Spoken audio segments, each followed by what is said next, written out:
दुर्गापुर फरीदपुर थाना क्षेत्र में एक कुएं से लापता महिला का शरा गला शव हुआ बरामद। महिला की पहचान रांगामाटी गांव की रहने वाली आलिया बीबी के रूप में हुई है।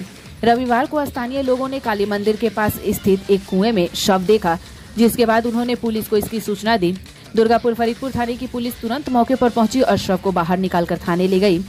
मृतक महिला के पति ने बताया कि उनकी पत्नी आलिया बीबी 16 अगस्त से लापता थी।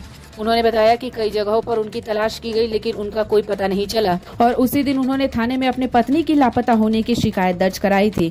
पुलिस के अनुसार शव बहुत ही बुरी हालत में पाया गया है। पुलिस फिलहाल इस मामले की जांच कर रही है।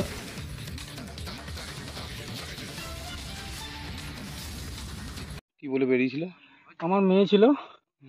আমার মেয়েকে বলেছে তো নানির দরজায় দাঁড়িয়ে আছে, একটা কুরবান বলে ঘর মামা আছে আমাদের, ওর মা শরীর খারাপ দেখতে যাবে, দিয়ে ওখান থেকে ওই চলে গেছে। তারপরে আমি ছেলেকে নিয়ে টিউশন থেকে লাউতি বাড়ি এলাম আপনার ওই 9টার সময়। এসে জিজ্ঞেস করলাম, বলে তোর মা কই? বলছে মা কুরবানের ঘর গেছে।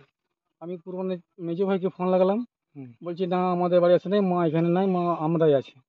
তারপরে ওর নানিকে ফোন লাগালাম, ওর নানি বলছে না আমি তো বাড়িতে নেই, তোদের বাড়ি যাই নাই, আমি ঘরেই আছি।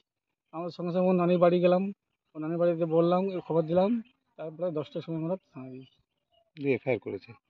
মানে প্রায় আজ কতদিন পর? আজকে 16 দিন হয়ে গেল। কি নাম ছিল? আলিয়া বেবি।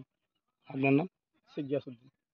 কোথায় বাড়ি আপনার? আমার হয়েছিল এই 1.5 বছর আগে একটা এফআইআর হয়েছিল। তো ওই ছেলেটাকে বলছিল, আমি জানতাম না, একটা ফোনে আমি দেখলাম একটা কলের রেকর্ডিং রয়েছে। আমি ওকে বললাম, বলে কী ব্যাপার, নিয়ে আমি কাজে চলে গেলাম। তারপরে এসে শুনছি যে বিষ খেয়ে নিয়েছিল। আপনার মিসেস? হ্যাঁ, বিষ খেয়ে নিয়েছিল। তারপরে ওকে সঙ্গে সঙ্গে ওর বড় ভাই জহিরুদ্দিন আর আমি বিধাননগর নিয়ে গেলাম। প্রথমে লাউদা হাসপাতাল, তারপরে ওখান থেকে বিধাননগর নিয়ে গেলাম, নিয়ে এলাম। তারপরে ওর মায়ের বাড়ি থেকে আবার ওকে ডেকে নিয়ে এলাম, নিয়ে ও বললো যে না আমি আর এসব আর কিছু করবো না। এটা কতদিন আগে? এটা 1.5 বছর আগে। এখন মনে হচ্ছে, এখন দেখে বডি দেখে কি মনে হচ্ছে? বডি দেখে মনে হচ্ছে কেউ কারোর সাথে গিয়েছিল, তো টাকা সোনা নিয়ে গিয়েছিল। তার মানে তারাই কি ঘটনা ঘটিয়ে দিয়েছে? হ্যাঁ।